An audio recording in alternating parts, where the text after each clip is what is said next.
Você seria o destinatário da carta. O remetente seria Cristo, mas o destinatário seria você. O que você acha que seria o teor desta carta?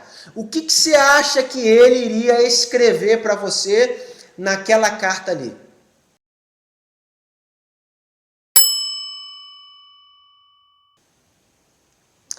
Hebreus capítulo 4.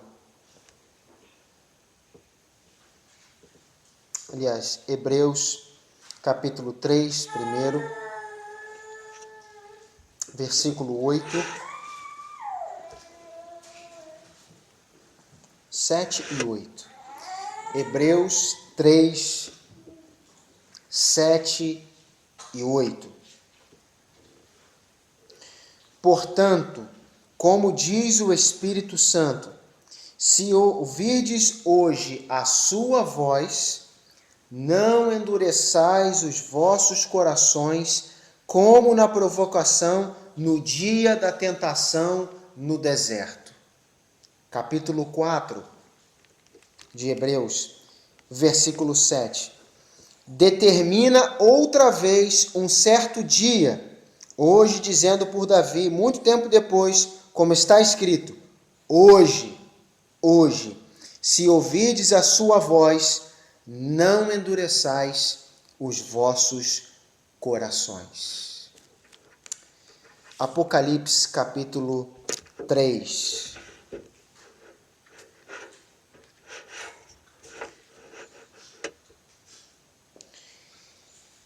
Livro de Apocalipse, capítulo 3.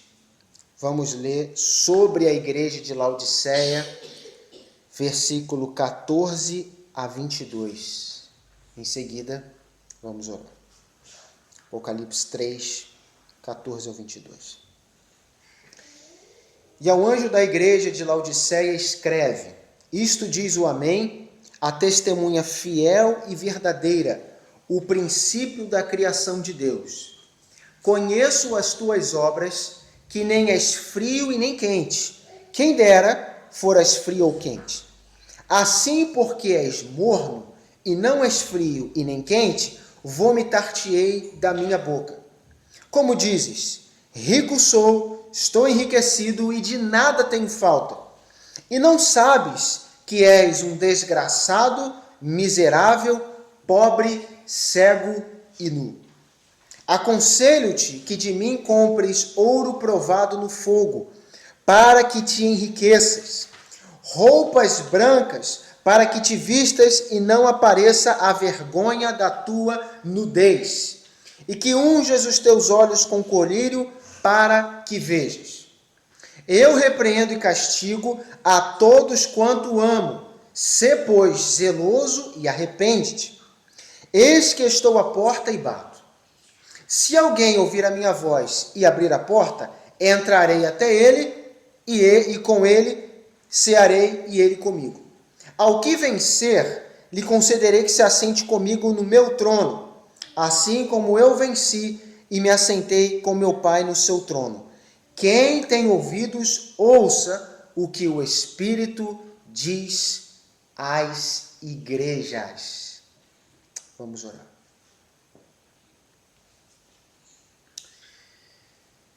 Maravilhoso Deus, nesse momento, ó Pai, está aberto na nossa frente a lâmpada, a luz.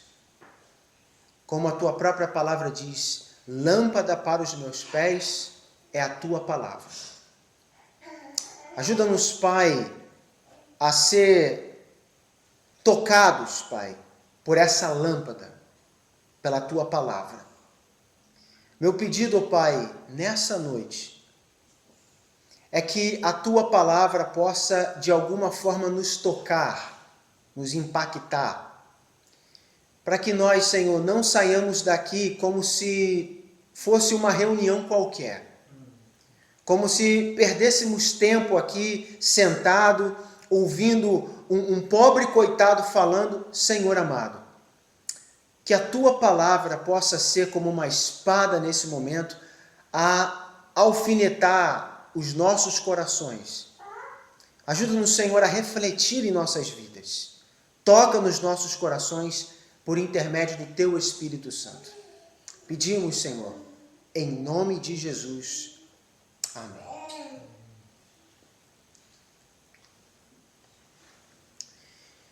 Lemos em Hebreus, tanto no capítulo 3 quanto no capítulo 4, o autor fazendo um apelo aos crentes, dizendo que se de alguma forma eles fossem tocados pelo Espírito Santo, que eles não fossem rebeldes, que eles não fizessem ouvido de mercador, e que eles então dessem a atenção àquilo que estava sendo dito a eles, que era algo sério. Aqui, Cristo está dizendo que versículo 22, quem tem ouvidos, ouça o que o Espírito diz às igrejas, no plural. Isso que foi escrito aqui, não diz respeito apenas à igreja de Laodiceia. Não diz respeito apenas àquela igreja da Ásia, que há muito tempo atrás existiu e que hoje não existe mais. Diz respeito a você. O texto que nós vamos olhar aqui, analisar e tirar algumas lições, diz respeito a você. E eu peço a Deus que você consiga se enxergar dentro desse texto aqui. Que você consiga fazer uma análise e perceber, eu estou aqui. E eu preciso tomar os passos de mudança. Eu preciso tomar os passos de arrependimento e de transformação. Porque de nada vale lermos um texto bíblico se nós não aplicarmos em nossa vida. Não tem sentido nenhum. Perda de tempo. Li, conheci, gravei, mas a aplicação é zero. De nada adianta. É apenas ter a cabeça inchada, cheia de conhecimento, mas uma vida morta, uma vida vazia. Então, uma pergunta. Se Cristo hoje escrevesse uma carta direcionada a você, você seria o destinatário da carta. O remetente seria Cristo, mas o destinatário seria você. O que você acha que seria o teor desta carta? O que você acha que ele iria escrever para você naquela carta ali? Será que iria ter elogios naquela carta? Será que iria ter tristezas, insatisfação, desapontamento nessa carta? O que Cristo escreveria direcionado a você nessa carta? Pare e pensa um pouco, fazendo uma análise, né, uma retrospectiva da sua vida, o que Cristo escreveria para você? Pensa. Então, uma carta de Cristo a você nessa noite. Vamos falar de uma carta de Cristo direcionado a você. Eu não vou perder tempo aqui, como muitos pregadores que perdem bastante tempo descrevendo como era Laodiceia, os rios que tinha lá, a medicina. Eu não vou ficar perdendo tempo com isso. E vamos direto à aplicação do texto. Vamos direto àquilo que Cristo, claro que usando do contexto deles, mas vamos direto ao que Cristo estava falando para esta igreja. Primeiro, versículo 14.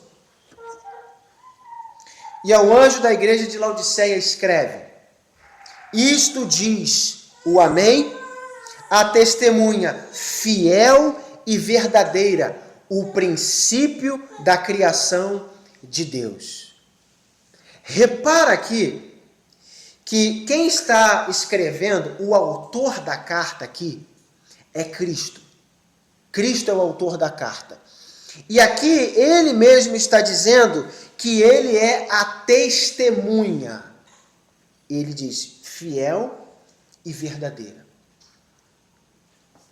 Quando um policial, ele pega um criminoso, aquela pessoa que foi pega ali, seja roubando, seja cometendo algum crime, aquela pessoa é considerada suspeita, porque até então não existe provas concretas e o juiz não bateu o martelo dizendo é ladrão, ou é estuprador, ou é homicida, ainda não.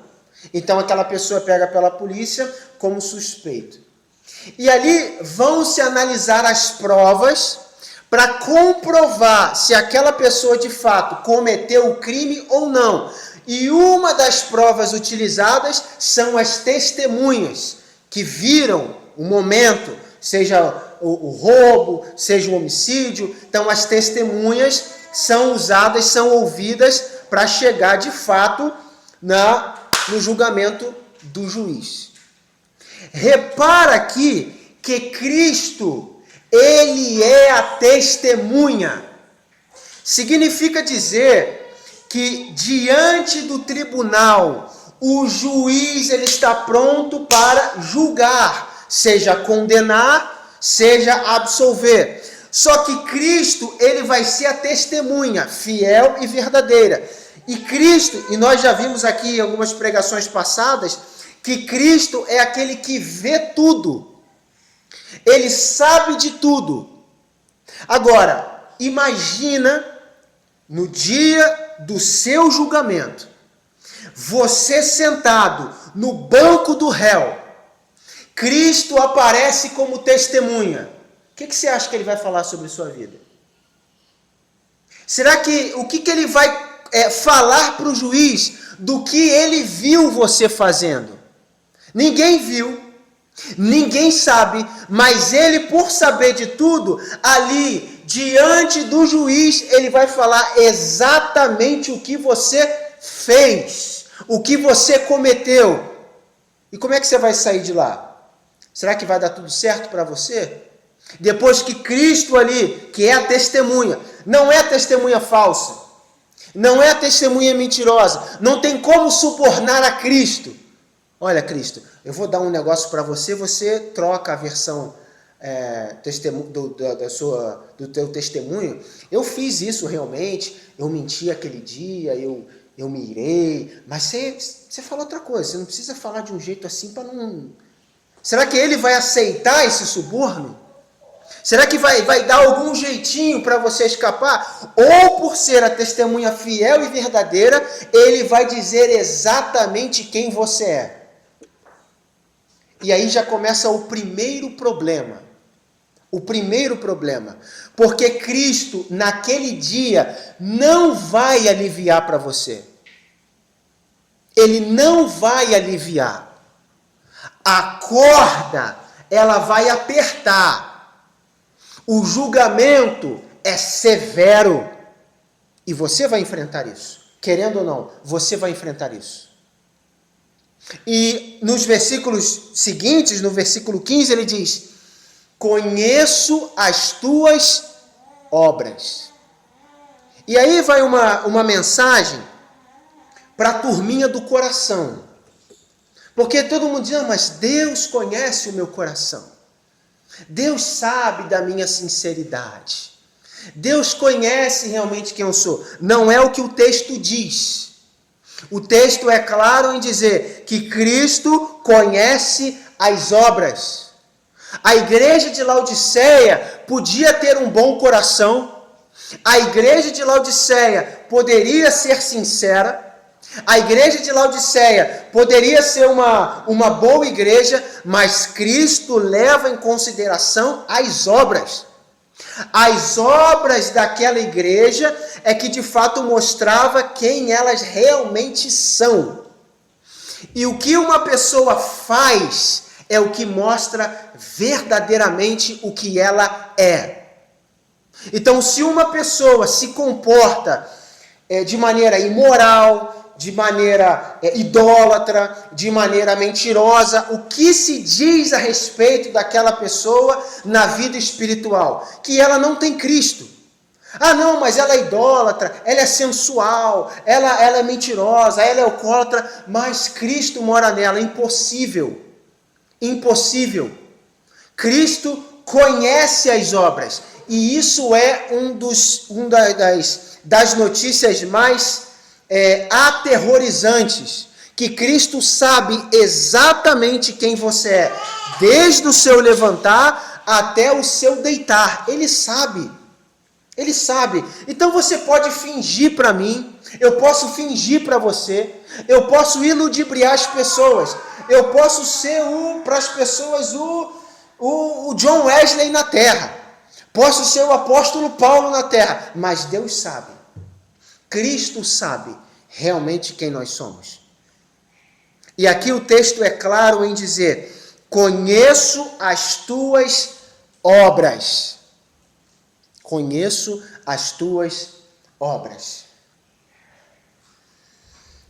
Versículo 15. As obras desta igreja mostrava que ela não era fria e ela também não era quente. E no versículo seguinte, no versículo 16, vai dizer: assim porque és morno. Era uma igreja considerada morna. E o que é ser morno? Ser morno. Parece até algo, talvez falando de algumas coisas, até algo bom. As pessoas, elas não gostam de tomar banho quente, elas gostam de tomar banho morno.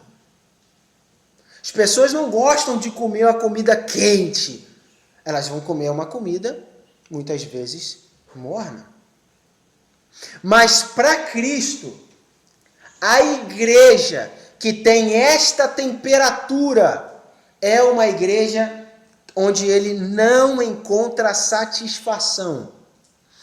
O que o texto revela é que Cristo prefere o ímpio, o pecador, o blasfemo, do que aquele que vive uma vida morna. Olha o que ele diz aqui no versículo 16, no versículo 15. Quem dera fora frio ou quente.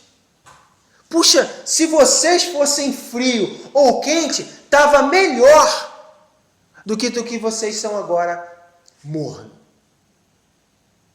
Vocês são, Cristo dizendo, vocês são uma igreja morna. O frio é aquele que é ímpio, mundano, blasfemo, aquele que vive seguindo o curso desse mundo, a vida mundana. O quente é aquele que é zeloso, dedicado, entregue, piedoso, aquele que está no seu momento do primeiro amor. Esse é o quente. Mas o morno é aquele que está tentando segurar as duas pontas. É aquele que está segurando as coisas de Deus, está querendo ser piedoso, está querendo ser dedicado, mas ao mesmo tempo ele segura a outra corda do mundo. Então ele flerta com as coisas do mundo. As músicas, a sensualidade, o comportamento, as amizades, enfim, as coisas do mundo ele gosta também. Então ele está no meio do caminho ali, no meio termo, entre as coisas de Deus, porque ele também gosta, a oração, a dedicação, a palavra, mas as coisas do mundo também o atraem. Ele também gosta das coisas do mundo. Então ele está no meio termo. Ele é morno. Então ele não consegue nem se dedicar tanto às coisas do mundo e ele também não consegue se dedicar tanto às coisas de Deus. Ele está no meio termo. E Cristo aqui mostra para essa igreja a sua completa insatisfação, a sua completa tristeza. Apesar de ser aqui uma igreja, Cristo não está contente com esta igreja. Não está alegre, não está feliz, está completamente insatisfeito. De forma, no versículo 20, que ele está do lado de fora da igreja. Cristo não está dentro da igreja. Eu sei que muitos hoje diz: o Senhor está na casa. Agora, tem um texto que Cristo diz assim: onde estiverem 2 ou 3 reunidos em meu nome, ali eu estarei. Você acha que essa igreja aqui se reunia em nome do diabo? Não, em nome de Cristo. Mas o Cristo aqui não estava presente.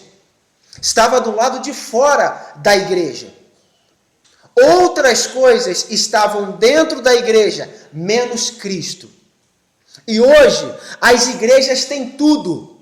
Tem entretenimento.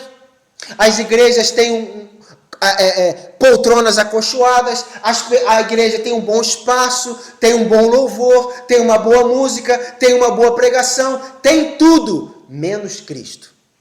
Menos Cristo. Cristo do lado de fora da igreja, batendo, tentando entrar. Tentando entrar hoje nas igrejas modernas, e ele está do lado de fora. Aqui, na igreja de Laodiceia, também, porque era uma igreja morna. Era uma igreja simplesmente morna. Aqui, no decorrer do texto, você não vê na igreja de Laodiceia problema de doutrina. Não fala nada aqui de nicolaíta, de Jezabel, de judaizante, de qualquer outra doutrina ruim que tivesse entrado na igreja. Não existe menção de falsas doutrinas na igreja. Tanto que eles mesmos vão dizer: de nada temos falta.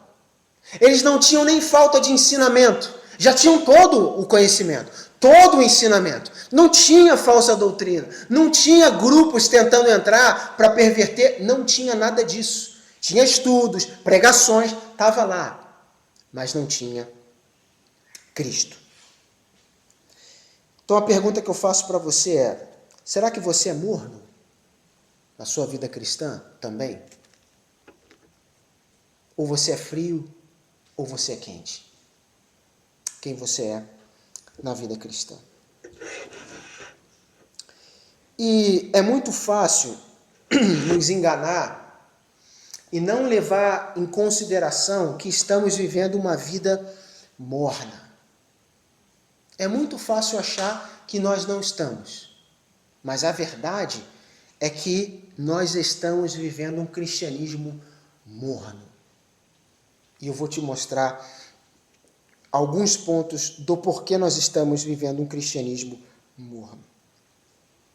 Responde para mim.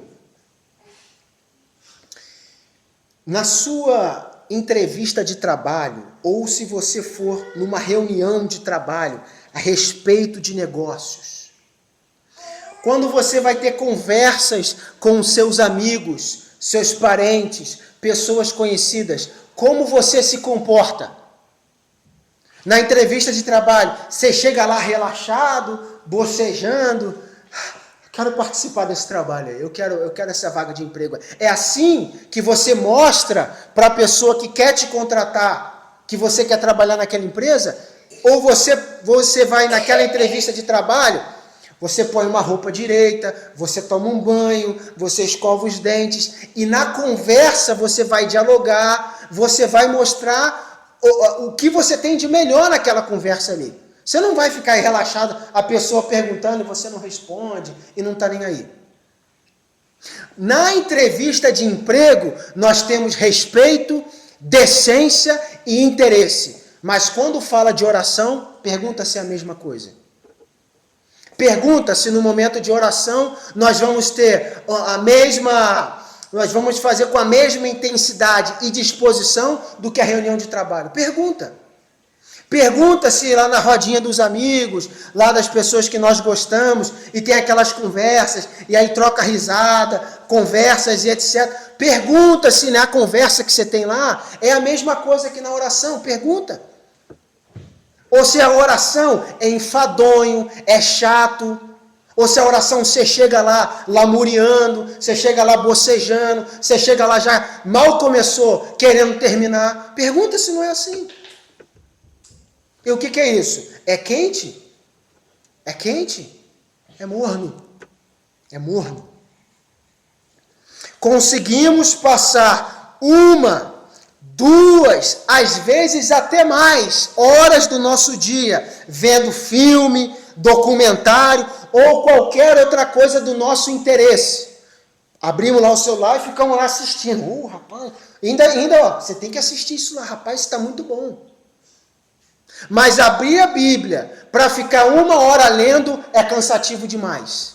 É doloroso demais. Dobrar os joelhos para poder orar é doído demais. É chato demais. É enfadonho demais. O que é isso? É uma vida morna. É uma vida morna, onde as coisas do mundo têm mais prazer, atiça mais a curiosidade, a vontade, e as coisas de Deus ficam sempre de lado. Sempre de lado. Sempre é no final do dia, sempre é quando dá, sempre quando convergir as coisas funcionarem eu faço para Deus. Quando não, dormimos sem orar, dormimos sem ler a Bíblia, não conseguimos. Por quê? Porque somos mornos. Somos pessoas mornas. E pessoas mornas, versículo 16, não conseguem pertencer a Cristo. Não fazem parte de Cristo. Pessoas mornas são expulsas pelo próprio Cristo. Ele joga para fora, ele vomita, ele não quer esse tipo de pessoa com ele. Faz mais mal do que bem. Uma pessoa morna em Cristo causa mais problema, mais dor, mais enjoo do que deixar aquela pessoa lá. Por isso que ser um morno é terrível. É terrível. Quando o seu patrão chega para você e diz assim, será que você pode ficar um pouco mais tarde no trabalho? Ou será que você consegue chegar um pouco mais cedo, fazer hora extra? No final a gente te dá um complemento pelas horas a mais que você fez. O que você responde para ele? Não dá não gosto disso não. Ou você pensa assim, opa, mais um dinheirinho no final do mês, estava pensando em fazer isso, planejando aquilo, querendo comprar aquilo. Eu vou chegar mais cedo, então eu vou sair mais tarde, eu quero isso. Problema nenhum com hora extra. Mas quando fala de acordar mais cedo para ler a Escritura, para orar, ou dormir mais tarde para fazer as coisas de Deus, é sempre um problema. É sempre um problema. É cansativo demais. Eu estou sempre bocejando, não consigo. Eu não sei, irmão, o que acontece comigo, que eu não consigo. É porque você não quer, você não tem disposição, porque para trabalho você faz. Para trabalho está lá. Eu lembro, quando eu trabalhava numa empresa, que as pessoas ficavam doidas para ter hora extra, desesperadas. Hora extra, esse final de semana vai ter? Vai ter. Queriam trabalhar, queriam se desgastar no trabalho, porque sabia que ia ganhar mais. Quanto mais trabalhavam, mais eles ganhavam. Mas para as coisas de Deus, chega no culto já olhando a hora, o relógio, para ver quando que vai terminar. Se o pregador se estende e passa um pouco mais do horário, já fica incomodado. Mas tinha que terminar esse horário, e já está passando, é complicado. E aí já começa a desviar a atenção, não consegue mais prestar atenção, olha para o relógio, olha para outra coisa, faz isso, faz aquilo. Por quê? Porque as coisas para Deus se tornaram enfadões, se tornaram chatas.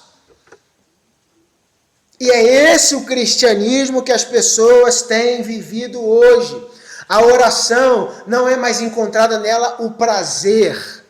A leitura da Escritura não é mais com alegria, não é mais com vontade. Já lê querendo terminar. Vai orar já, só para não passar em branco, aí faz aquela oração. Mas a realidade é que não quer. Porque tem vivido um cristianismo morno. Morno. O que falar da nossa vida de oração?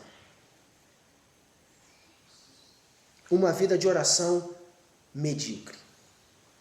Medíocre. Nós vamos orar, mas sem de fato o nosso coração. Nós simplesmente nos ajoelhamos. Quando nos ajoelhamos? Nós nos ajoelhamos, apenas falamos palavras. Falamos e falamos e falamos e falamos e falamos, sem coração. Sem coração. Nós expressamos às vezes para Deus alguns desejos, algumas petições, sem que de fato realmente queremos aquilo. Falamos, nós pedimos, o irmão pediu aí para nós orarmos sobre essa situação. Eu até oro, mas não parte realmente um desejo de que aquilo se concretize, de que aquilo funcione, de que aquilo dê certo. Apenas eu oro. Apenas eu oro porque o irmão pediu, vamos orar. A questão é que nós estamos prejudicando a nós mesmos. Somos nós mesmos que nós estamos prejudicando. Não é ninguém. Nós não estamos prejudicando Deus. Não, eu estou prejudicando Cristo. Não, você está prejudicando a si mesmo. Porque Deus, se Ele me pegar e vomitar, Ele vai continuar, a obra dele vai continuar, Ele vai continuar, as coisas vão continuar. Sem mim, elas vão continuar. Então, nós, quando agimos assim, prejudicamos apenas nós mesmos. Então, a igreja de Laodiceia, ela era morna. Então, eu faço a pergunta de novo. Você tem vivido um cristianismo morno? Morno? Você tem vivido um cristianismo apenas, como diz o ditado, empurrando com a barriga? É só, vamos levando. Esse ano de 2024 para você, como é que foi esse ano espiritualmente para você? Foi um ano bom, proveitoso, de dedicação, você buscando a Deus, lutas ferrenhas com Deus? Ou foi só... como é que foi para você esse ano?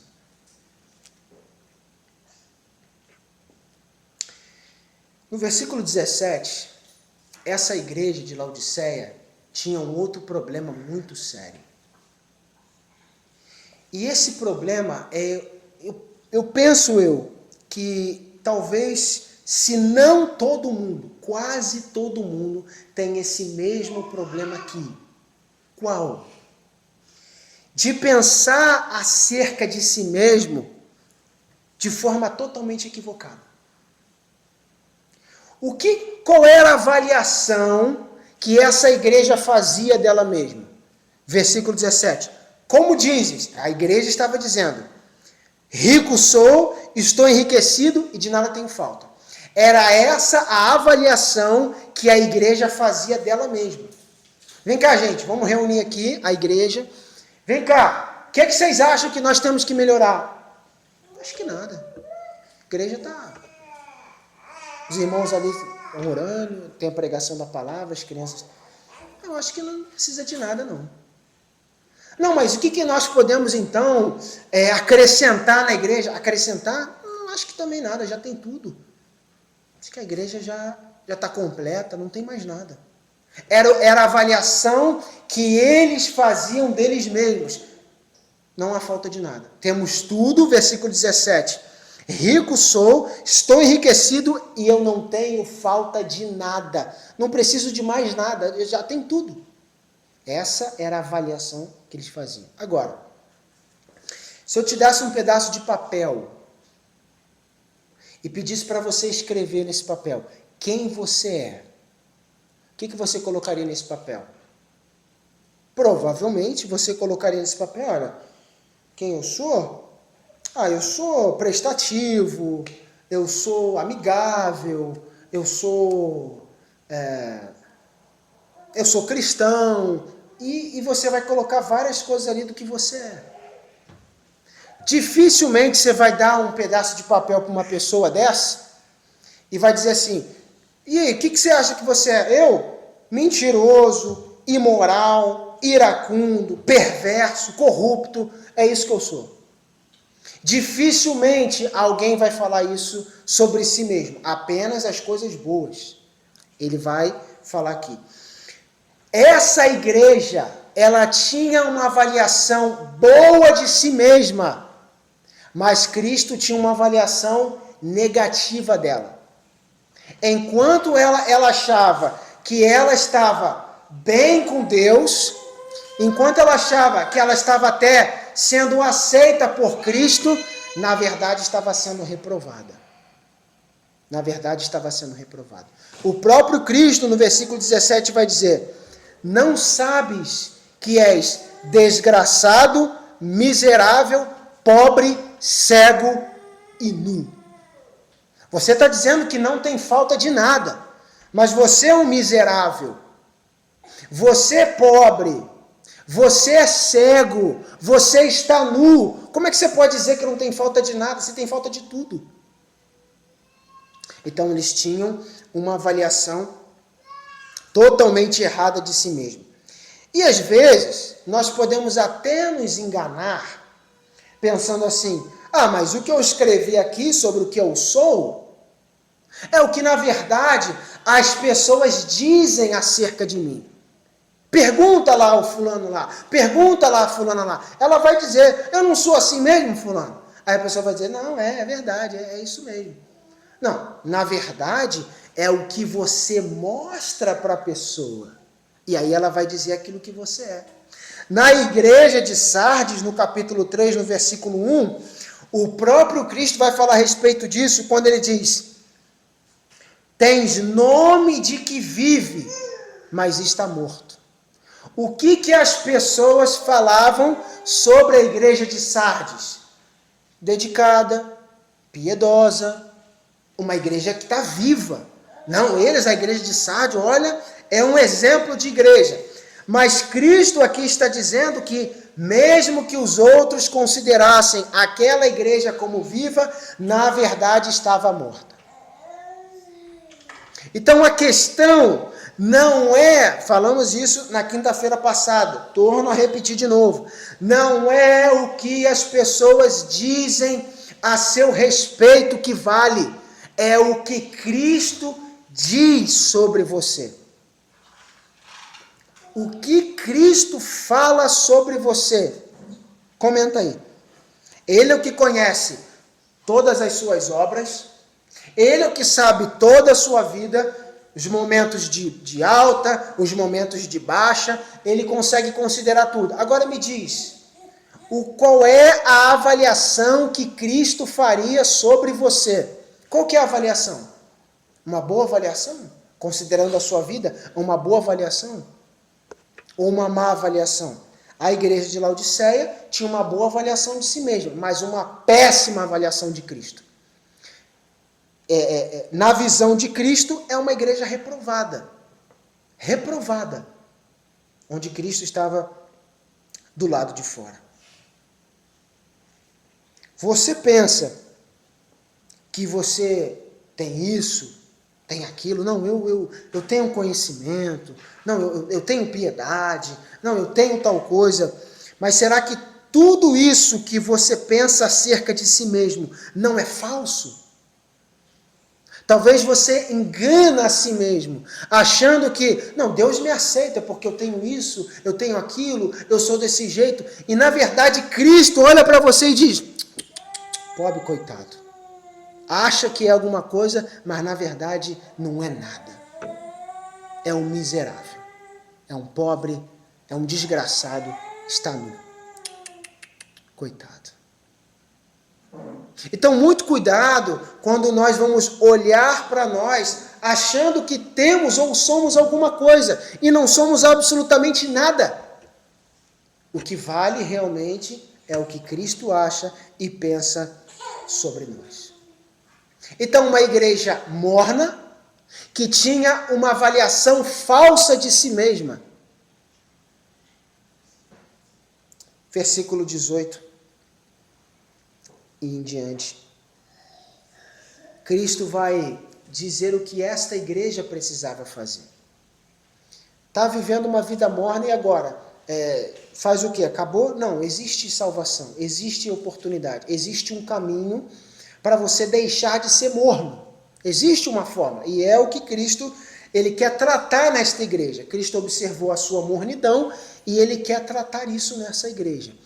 Primeiro tratamento de Cristo é falar a verdade para ela. Olha, você é pobre, cego, muito desgraçado.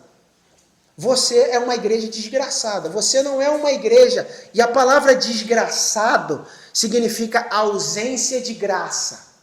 Isso é o que significa desgraçado. Aquele que não tem graça. E essa era a igreja que Cristo estava olhando. Vocês são uma igreja desgraçada. Miserável, pobre, nu, é o que vocês são. Primeira coisa. Cristo fala a verdade. Na lata, na cara. Olha só, vocês estão achando que é rico? Estão achando que não tem falta? Não, aqui não tem falta de nada, não. Tá, vocês são desgraçados, vocês são miseráveis, pobre, coitado, vocês não têm absolutamente nada. Nada, nada, nada. Nada vezes nada, como dizia minha mãe. Não tem nada. E aqui, Cristo, então, no versículo 18, vai dar para eles alguns passos que eles têm que tomar. Primeiro, versículo 18. Aconselho que de mim compres ouro provado no fogo para que te enriqueças. O que é isso? Se você vir comigo em 1 Pedro, capítulo 1, Pedro fala palavras similares ao que Cristo, na verdade, escreve aqui para a igreja. 1 Pedro, capítulo 1, versículo 7. Para que a prova da vossa fé, muito mais preciosa do que o ouro que perece e é aprovado pelo fogo, se ache em louvor, honra e glória na revelação de Jesus Cristo. Então, o que Pedro coloca aqui é o que precisa ser achado em louvor, honra e glória na revelação de Jesus Cristo é a fé dessa igreja. Iria ser provada, passar pelo fogo, mas ela tinha que permanecer firme. E naquele dia ia olhar e falar, não, de fato essa igreja foi fiel. Mesmo nas provações, nas dificuldades, ela foi fiel. A fé permaneceu intacta. Quando Cristo, voltando lá para o Apocalipse, está dizendo para eles, compres ouro provado no fogo para te enriqueças, está falando da fé.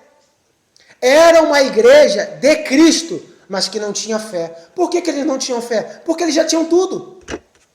Eles já tinham riquezas, diziam, não falta mais nada, inclusive nem a fé. Não falta nem fé, porque já tinha tudo. E esse é um dos problemas da riqueza. Qual? Que rouba a fé em Cristo. Rouba a fé em Cristo. Sabe o que nós cristãos, muitas vezes nós cometemos? E mostra que falta-nos a fé. Isso é comum entre os cristãos. A pessoa começa a ficar resfriada. Está ali naquele resfriado, mal de saúde. Qual é a primeira coisa que a pessoa faz? O crente. Qual é a primeira coisa que ela faz? Dobrar o seu joelho e orar ou tomar um remédio para melhorar? Dobrar o seu joelho e pedir ajuda de Deus ou ir se consultar no médico? Qual é a primeira coisa que a pessoa faz? Geralmente, tomar o remédio. Geralmente, ir no médico. Geralmente, procurar medidas que ela consiga resolver o problema. Por quê? Porque a fé não está em Deus. A fé está nos remédios. Não, tomei esse remédio aqui. Ó, tomou aquele remédio? Toma esse remédio aí que vai resolver. Ó, aquilo ali, vai lá que aquilo ali é 100%. Já deixou de ser Deus. E as riquezas aos montões, elas geram isso. O dinheiro em excesso, ele gera isso. Rouba-nos a fé de Deus e coloca a fé no dinheiro. Então, para que eu vou orar? Para que Deus possa proteger as poucas coisas que eu tenho. Se roubar, eu compro de novo. Compra até melhor se roubar. Tem dinheiro para isso? Então, às vezes, poucas coisas que nós possuímos já nos dá segurança e estabilidade. Ó, esse emprego aqui é estabilidade. Eu sei de muitos que fazem concurso público e o motivo deles fazerem concurso público é a estabilidade. Não, eu quero estabilidade, eu quero segurança. Aí vai lá e vai fazer o concurso público. E quando a segurança, na verdade, deveria estar em Deus. E essas poucas coisas que nós nos envolvemos pode facilmente roubar a nossa fé. Sem querer, a gente entra aqui, entra ali, faz isso e daqui a pouco não estamos mais dependendo de Deus. Eu sei que eu vou ter isso, por exemplo, antigamente, no tempo deles, não existia carteira assinada. Hoje existe carteira assinada, fundo de garantia, auxílio-desemprego e um monte de coisa. E a pessoa, ela é mandada embora, mas ela pensa, não, mas ainda tenho o seguro-desemprego. Está acabando o seguro, não, mas eu ainda tenho o Bolsa Família. Não, mas eu ainda tenho o Vale Gás. Ou seja, ela sempre está procurando recursos que ela consegue parar ali a sua estabilidade. Não, mas eu tenho isso pelo menos. Não, mas eu tenho aqui. E Deus? E Deus, que é o mais importante.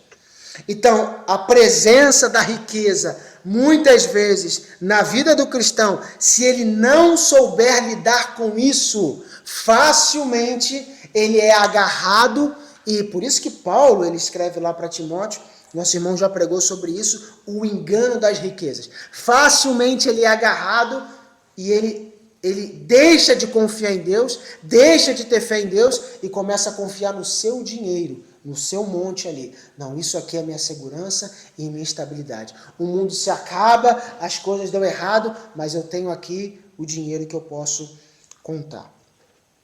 Então, primeira coisa, a fé em Cristo.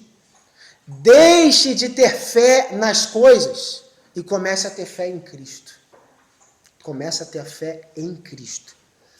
E ele diz ainda, roupas brancas para que te vistas. Eles diziam que não tinham falta de nada, inclusive de roupa. Temos falta de nada, estamos aí vestidos, e o próprio Cristo está dizendo, vocês estão nu. Pobre e nu.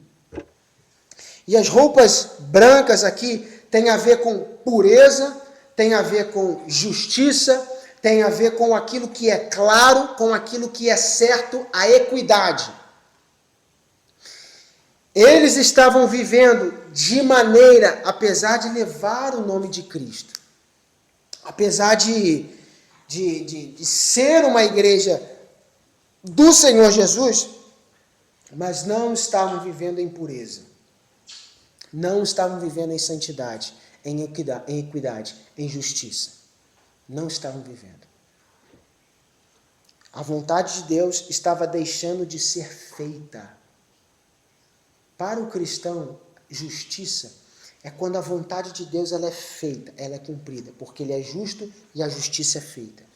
E eles aqui não estavam fazendo isso. E o terceiro, unjas os teus olhos com colírio para que vejas. Eles estavam tendo uma visão deturpada das coisas.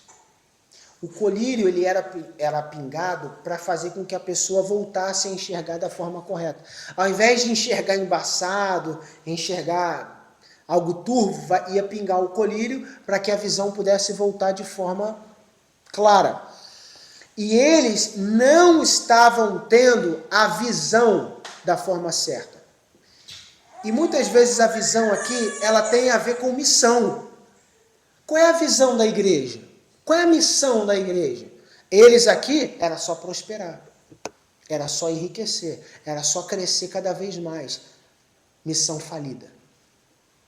A igreja perdeu a sua visão, a sua missão.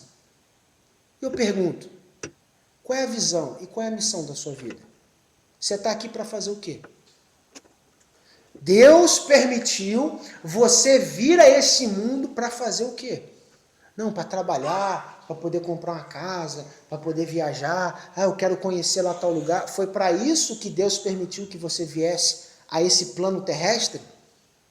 Qual é a sua missão? Já parou para pensar nisso? Você está aqui para quê? Qual é o seu objetivo real e concreto? O que você realmente quer fazer? Qual é o seu objetivo final?